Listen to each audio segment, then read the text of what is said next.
திண்டுக்கல் சீனிவாசன் மட்டும் ரெட்டை சின்னத்துல திண்டுக்கல்ல நிக்கிற கட்சியோட பேரும் அந்த வேட்பாளர் பேரு கரெக்டா சொல்லிட்டாரு வச்சுங்க. கரெக்டா சொல்லிட்டாரு வச்சுங்க. சீனிவாசன் மட்டும் சொல்லுவாருன்றீங்க. இப்ப கூட சவால் விடுறேன். ஏப்பா அந்த ஒருத்தர் நிக்கிறாரு நம்ம தொகுதியில ரெட்டையில, அந்த தம்பி பேருனா அன்னைக்கு கூட என் அப்பா சொல்லி அளவு விட்டாரப்பா. அந்த பேரு கூட எனக்கு அவர் பேர் என்னப்பா அப்படின்னு கேட்பாரு. ஏப்பா அவர் கட்சி பேர் என்னப்பா? அவங்க தலைவருக்கு அந்த கட்சி பேர் தெரியாது. மாநாட்டில் போய் எஸ்பிபி பாலசுப்ரமணியம் கட்சின்னு சொன்னவர் தான் எடப்பாடி பாலசுப்ரமணியம். அப்படி ஒரு அறிவாளி கும்பல்.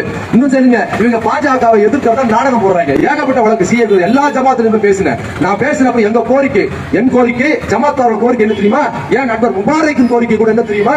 மோடியை திருத்தது எங்க வேலை இல்ல, திருத்தலாம் முடியாது. மோடியை அகற்றுவதா எங்க நோக்கம். நம்ம தமுகவோட ஜவஹர்லால் பேராசிரியர் ஜவஹர்லால் கோரிக்கை என் அருமை நண்பர் அப்துல் சமது மணப்பாறை சட்டமன்ற உறுப்பினர்ல நாங்கெல்லாம் ஊர் நானும் அப்துல் சமது ரெட்டை பல ஊர்ல பேசிக்கிறோம். எங்க கோரிக்கை மோடி கொன்ற குடியுரிமை திருத்த சட்டத்தை தமிழ்நாட்டில் நான் நடைமுறைப்படுத்த மாட்டேன்னு சொல்லு எடப்பாடி என்பதற்காகத்தான் ஊர்